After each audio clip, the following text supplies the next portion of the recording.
Hi, almal wat by die huis inskakel en vir almal hierso vandag wat ek al gegroet het, baie welkom.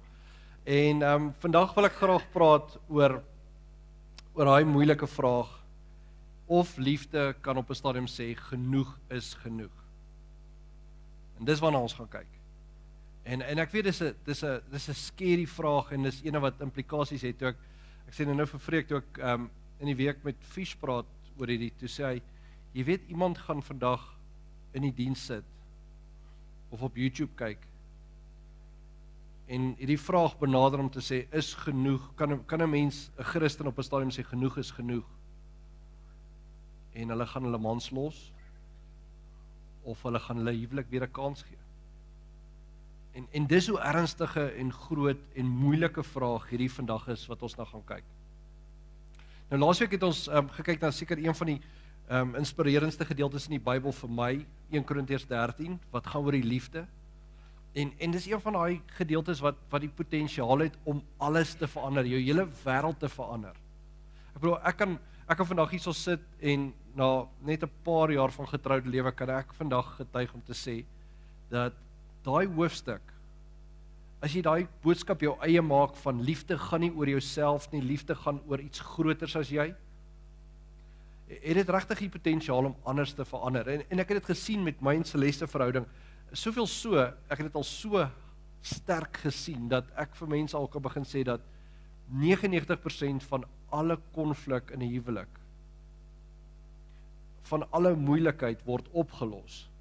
Die oomblik, nie as jy saamstem oor 'n ding nie, maar as jy agterkom dat wat ook al jy voel, wat ook al jy dink, en wat ook al jou opinie is hier, is vir my maat belangrik, is vir jou man of vir jou vrou ongelooflik belangrik. Ek bedoel, die oomblik as jy agterkom, jy's in dieselfde span, al het jy verskillende opinies, dan verander dinge.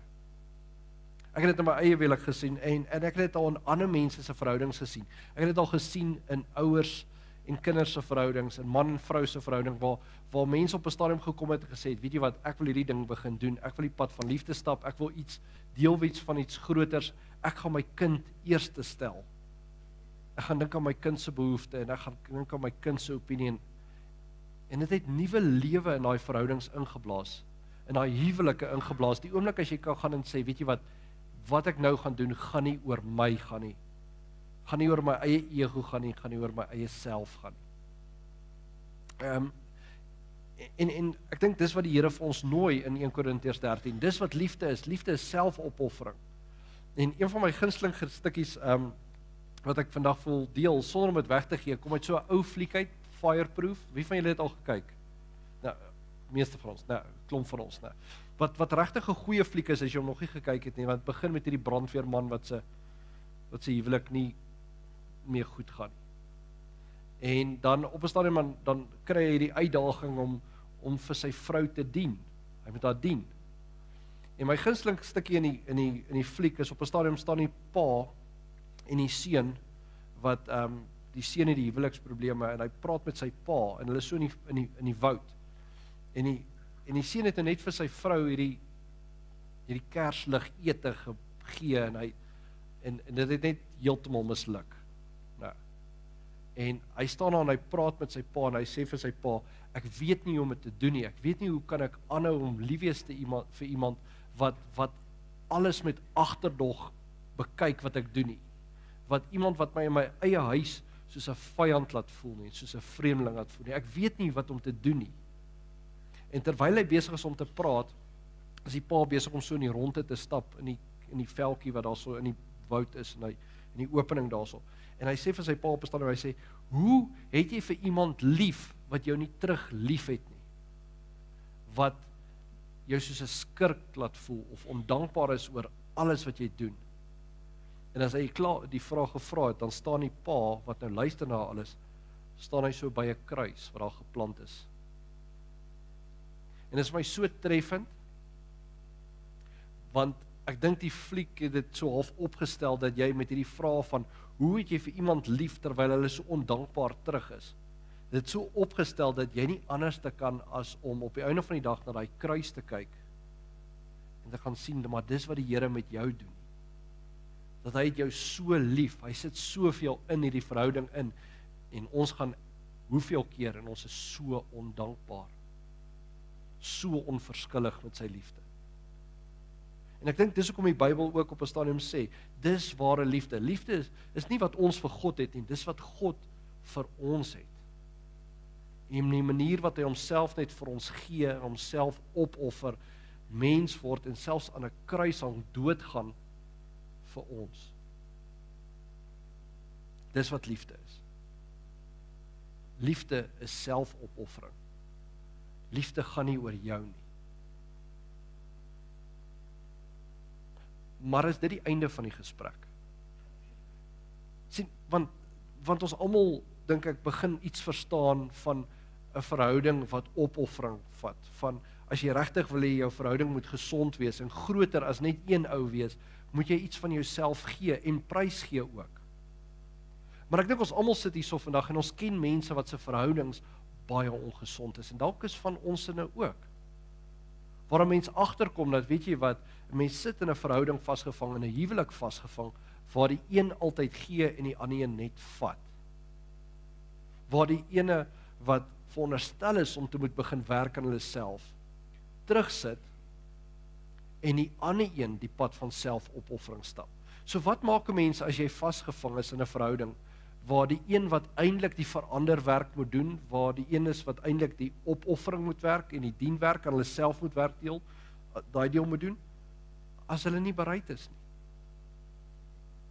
Wat maak jy dan, as jy in 'n verhouding vasgevang is, waar een ou net gee, en die ander een net vat? Kan liefde dan op 'n punt kom waar jy sê, genoeg is genoeg? Ek kan nie langer aangaan nie? Dis eintlik die vraag vandag hierso, en dis 'n moeilike vraag, want dit gaan oor die essensie van liefde. Is liefde iets wat so oulik op papier lyk, maar in praktyk nooit sal kan werk nie? Want ek bedoel, dit werk, op papier lyk dit goed. Twee mense wat hulle self opoffer vir mekaar, twee mense wat saamwerk in hierdie verhouding, maar die realiteit is, ons as mense het soveel issues, soveel probleme, soveel bagasie, ons het soveel seer en ego wat ons saamdra partykeer, dat 'n mens in verhoudings beland, en dit is nie altyd die geval waar twee mense saamwerk vir iets groters nie. Om die waarheid te sê, ons leef in 'n wêreld wat soveel uitdagings het, dat dit 'n veg vir oorlewing is. En ek's nie hier besig om te praat van ons ekonomiese resessie, of sekuriteit gaan hulle inbreek by my huis, of gaan ek nog 'n werk hê, of politieke agendas nie. Ek praat hierso van, dis die wêreld waarin ons leef met al hierdie goeders, en dan kom jy huis toe, en terwyl jy die heel dag geveg het vir oorlewing, het party van ons net nie die krag of die kapasiteit om onsself nou nog te kruisig vir iemand anders te nie. So dis die vraag eintlik, dis hoe belangrik hierdie vraag is liefde ooit iets wat kan gebeur? Op papier lyk dit baie goed, dit bedek alles, glo alles, hoop alles, verdra alles. Maar wat van die praktyk? Is dit ooit eers realisties? Sien, dis hoe belangrik hierdie vraag vandag is, want jy sit waarskynlik in 'n verhouding waar jy of moet antwoorde gee op hierdie goeters van liefde vra van my om aan te hou gee, of liefde sê op 'n stadium ek kan sê genoeg is genoeg. Of jy werk saam met mense wat gaan wil weet wat jou opinie is. Mense by jou skool of by jou werk, mense waar jy uithang, gaan op 'n stadium vir jou vra, wat dink jy moet ek doen? Wat dink jy is die regte ding om te doen? En dis hoe moeilik dit is, want wat is die regte ding om te doen? Ek weet ons almal sit hier en ons het opinies. Maar wat doen 'n mens as jy vasgevang is in 'n verhouding wat so ongesond is? Waar daar misbruik is? Waar jy elke dag sien hoe jy die enigste een is wat net moet gee en moet gee en moet gee, en hoe jou lewe eintlik minder word soos jy gee, en die prys wat dit van jou vat om hierdie verhouding lewendig te hou, word net al hoe groter. Wat doen 'n mens dan? Wat se advies gee jy vir ander mense? En hierdie is so 'n belangrike vraag, dat dit op die einde van die dag nie net kan gaan oor wat se advies gee ons nie, wat dink ons nie. Ek dink ons moet iets groter sê van wat sê die Here daarvan. Wat sê God? Mag 'n mens sê genoeg is genoeg? Mag jy die lyn trek op 'n stadium en sê tot hier toe en nie verder nie? Of vra die Here van ons om hierdie pad te stap, kruis toe. En elke dag net meer van jouself gegee, al eis dit jou geluk en jou gesondheid en jou lewe. Nou hierdie is so 'n belangrike vraag dat ek wil vandag nie net my opinie gee nie. Alhoewel dis was een van daai opinievrae gewees waar as jy dit met jou eie vrou bespreek, wat sê 'n mens vir ander mense? Is dit ene wat kan lei tot lekker konflik? Nou want sonder dat hy nou te veel ingaan is my vrou Celeste is 'n terapeut en sy sê sy sit met soveel stikkende mense wat so seer het en dan nog bo-op dit skuldgevoelens het want hulle glo God sê vir jou jy mag nie sê genoeg is genoeg nie. So wie's reg? Wat sê God oor hierdie goed? Nou die gedeelte wat ek vir ons wil laat daar kyk is juis hy begin so half in sy eerste sin om te sê as iemand teen jou verkeerd optree, wat moet jy doen? En die gedeelte kom uit Matteus 18 uit. Nou die Bybels wat hierso is om mee te lees as jy wil saam lees. In my Bybel is dit op bladsy 30 in die Nuwe Testament, so dis ja, as jy Matteus kry, dis daar, nou so 80% van agteraf. En ons gaan kyk na Matteus 18. Nou terwyl jy blaai, kyk net wat is hy besig om in die hoofstuk te bou. Hy's besig om 'n argument te bou. Matteus is hier besig met 'n argument. Hy begin om eers te praat oor wie's die belangrikste in die koninkryk van God. En dan is sy fokus hierso kinders. Kinders is die belangrikste. Maar nou voordat jy dit nou net so deurtrek en sê, kinders is in 'n huwelik belangrik. Dis nie waar dit hier gaan nie. Dit gaan oor die ouens wat eintlik nie vir hulle self kan beklei nie. Is die belangrikste. En dan begin hy met aanleiding tot afvalligheid, met ander woorde, as jy iemand anders in die moeilikheid kry, as jy iemand anders op 'n dwaalspoor sit, is daar vir jou groot moeilikheid wat wag. So moenie ander ouens laat val nie. Dan vertel hy die gelykenis van die verlore skaap. En dan kom ons by die stukkie wat ek vir ons wil lees. Nou die hele tyd hierso gaan dit oor, kyk die hoofstuk so ver. Die argument is, daar's sekere mense wat swak is. Daar's sekere mense wat nie weet wat reg is nie. Daar's sekere mense wat ou voor moet beklei en ons moet hulle gaan soek soos verlore skape. So die eerste afleiding wat 'n ou maak is, as jy in 'n huwelik sit saam met 'n man of 'n vrou wat nie hulle deel doen nie, is moet hulle nie net los nie, gaan haal hulle. Gaan haal hulle soos daai verlore skape. Net omdat hulle nie weet wat liefde is nie, beteken nie jy kan hulle los nie. Gaan kry hulle, bring hulle terug. En dan gee hy hierdie advies. Ek wil dit vir ons lees. Hy sê, as jou broer verkeerd opgetree het teen jou. Nou, ek wil net dalk net onderval in die rede val is hy praat hierso van broer, maar pas daai ding sommer toe as jou man, of as jou vrou, of as jou kind, of as jou ouer, of wie ook al. As iemand met wie jy in 'n verhouding staan, verkeerd opgetree het teen jou, gaan wys hom tereg waar jy eenkant alleen is. As hy na jou luister, het jy jou broer teruggewen. Maar as hy nie na jou luister nie, neem nog 1 of 2 met jou saam, sodat alles wat gesê word, deur woord van 2 of 3 getuies bevestig kan word. En as hy nie na julle luister nie, sê dit vir die gemeente. En as hy ook nie na die gemeente luister nie, moet jy hom as 'n heiden en 'n tollenaar behandel. Dit verseker ek vir julle, wat julle ook al op aarde toesluit, sal in die hemel toegesluit bly. En wat julle ook al op die aarde oopsluit, sal in die hemel oopgesluit bly. Verder verseker ek julle, as 2 van julle op aarde oor enige saak saamstem en daaroor bid, sal my Vader wat in die hemel is, julle dit laat kry. Want waar 2 of 3 in my naam saam is, daar is ek by hulle.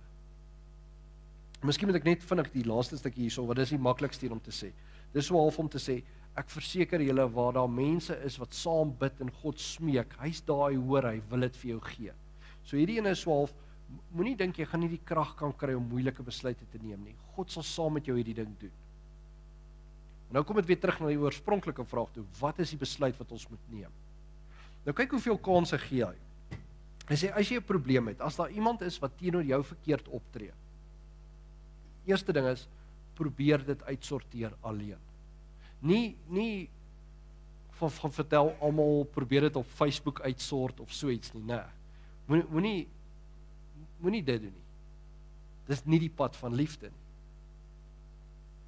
Jy moet daai ou wat soos 'n skaapie afgedwaal het, gaan haal, alleen. Jy moet eers gaan en sê, ek wil met jou praat oor hierdie goeters, dis die goed wat pla. As dit nie werk nie, kry iemand saam met jou. Nou hierso is my dadelike kop is, kry 'n terapeut, kry 'n familielid, kry iemand wat saam met jou kan gaan praat, want kry 'n ondersteuningsnetwerk wat saam met jou gaan. Nie op die doel op die einde van die dag om te laat wys jy wen nie, maar sodat jy die verhouding kan wen. As dit nie werk nie, gaan vertel dit vir almal, gaan vertel dit vir die gemeente, en as dit nie werk nie, wat is die uiteinde? Wel, as hy ook nie na die gemeente luister nie, moet jy hom as 'n heiden en 'n tollenaar behandel. So dit lyk vir my, as ons die vraag vra, kan 'n mens sê, genoeg is genoeg? Dan sê die Bybel, ja, mens kan op 'n plek kom waar jy kan sê, hier's niks meer wat 'n ou kan doen nie. Jy kan wegstap. So die Here sê vir 'n mens so half, as jy in 'n plek beland op die einde van die dag, waar dinge nie werk nie, kan liefde sê, nou loop ons maar aparte paaie. Ek en jy gaan nie meer verder hier saam nie. Nou hoekom is julle so geskok? Want ek wil, almal sit nou en so en luister, asof ek nou iets gesê het wat nie in die Bybel staan nie, maar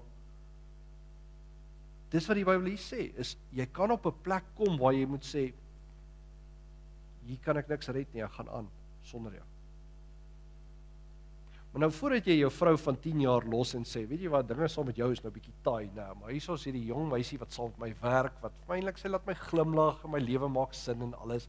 Saam met jou is daar issues, en saam met haar is daar blydskap. Voordat jy nou daai ou raak, nee. Daar is fynskrif hierso. Ek bedoel, ons lees hierso saam uit die evangelie van Matteus. Matteus wat oorlewering vir ons sê, en die goeie sê is hierdie ou is 'n tollenaar self. So, as hy dan op die einde van die dag die ding skryf, as iemand nie na jou luister nie, nie na jou vriend wat saam met jou luister, of jou terapeut saam met jou luister nie, nie na die gemeente luister nie, terwyl dan moet jy hom soos 'n tollenaar en 'n heiden behandel. Is dit gelaaide woorde vir iemand wat self 'n tollenaar is? Want hoe die Here hom hanteer? Hierdie ou wat sy lewe vernietig het met slegte keuses, wat 'n tollenaar was in daai tyd, is altyd weer terug welkom by die Here. Ek bedoel, die heidene was juist die rede gewees hoekom die Here gekom het, sy Heilige Gees uitgestort het, sodat almal by hom kan terugkom. So dit lyk vir my hierso so twee kante aan dit. Is aan die een kant kan jy op 'n plek beland waar jy sê, genoeg is genoeg, ek kan nie aangaan nie. Maar aan die ander kant kan jy nooit op 'n plek beland waar jy sê, genoeg is genoeg, ek gaan aan sonder jou. So wat is die storie hierso? Op 'n stadium gaan dan mense na Jesus toe, in 'n ander gedeelte in die Bybel, en hulle vra vir hom, so mag 'n mens sommer vir enige rede van jou vrou skei? En hy sê vir hulle, nee, jy mag nie. Hulle sê, wel, maar Moses het dan vir ons gesê, ons kan vir ons vrouens skeibriewe gee. So wat is dit nou? Stem jy nou saam met die wet van Moses of nie? Wat doen jy? Wat gaan jy kies, Jesus? En dan sê Jesus, dit was nooit God se intensie gewees, dat 'n mens hoef te skei nie. Maar as gevolg van die hardheid van julle harte, het Moses dit moontlik gemaak, dat 'n mens kan uitklim. Sien jy, nie kry jy die twee kante. Dis hoe dit vir my lyk hierso. Want kyk net, wat is die volgende stukkie in hierdie hoofstuk? Net nadat wat jy moet doen, as jou broer sondig. Die plig om te vergewe. Daarna het Petrus na Jesus toe gegaan, en gevra, hoeveel keer moet ek my broer vergewe as hy iets verkeerds doen? Selfs 7 keer. En Jesus antwoord vir hom, ek sê vir jou, nie 7 keer nie, maar selfs 70 maal 7 keer. Sien, ek dink hier kom die onderskeid in. As jy in 'n verhouding vasgevang is, waar jy agterkom, hierdie ander persoon se hart is hard, en is besig om jou te vernietig.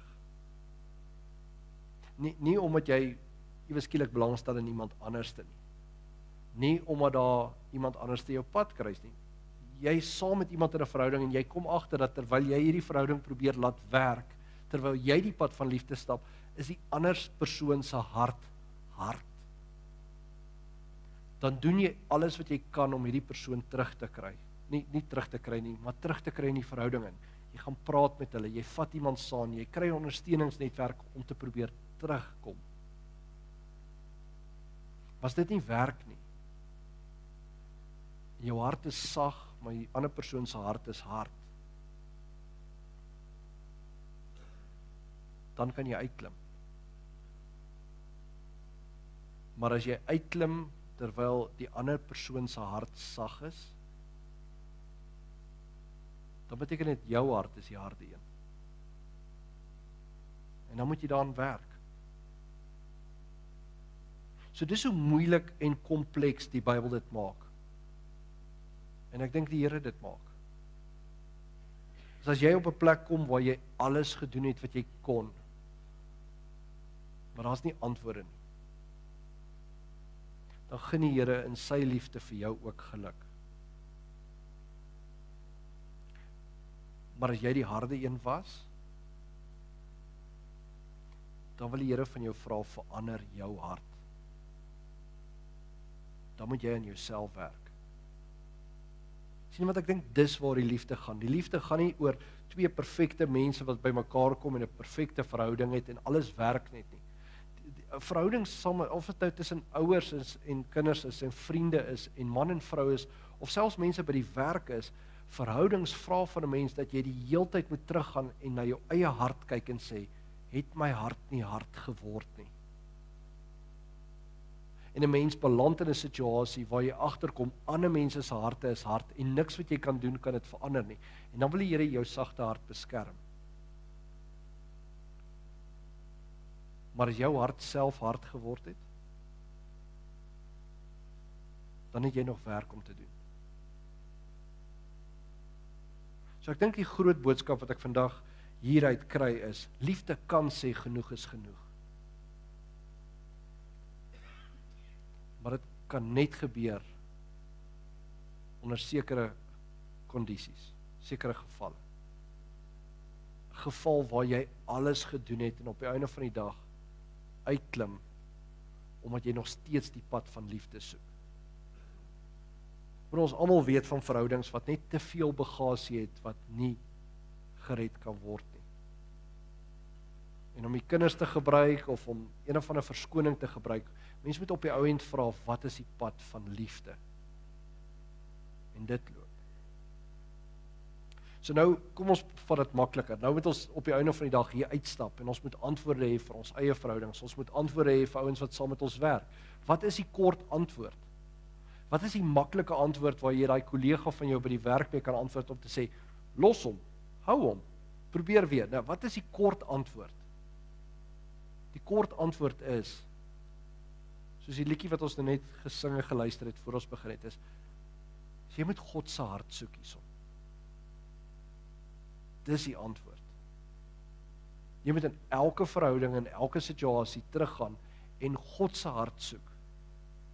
En dan jou eie hart bysit en sê, is my hart soos die Here se hart? En as jy sê nee, werk aan jou eie hart. Maar as jy sê ja, dan dink ek gaan die Here ook vir jou dat jy veilig is. En beskerm is. Ons as Christene het 'n slegte reputasie. Dat ons in die verlede so aan reëls vasgehou het, dat ons mense geïgnoreer het. Terwyl Jesus eintlik die teenoorgestelde reputasie het. Dat hy so aan mense vasgehou het. dat hy reëls geïgnoreer het. Die uitdaging vir hierdie week is om verby ons eie opinies, verby ons eie reëls te kyk en die hart van die Here te soek. In jou verhouding, maar ook in ander se verhoudings. En die advies wat jy gee, maak seker dat jy altyd die pad van liefde stap. Want as jy dit nie doen nie, wel dan stap jy nie die pad van liefde nie. Hierdie is nie 'n pad wat 'n mens alleen kan stap.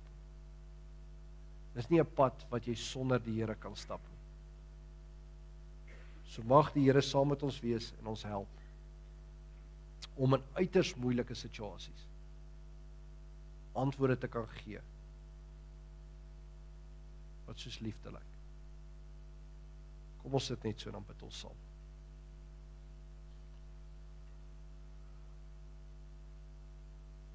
Almagtige Here, ons weet die wêreld waarin ons leef is nie perfek nie. Ons sien dit oral te raak. En ons sien dit ook in ons eie verhoudings raak.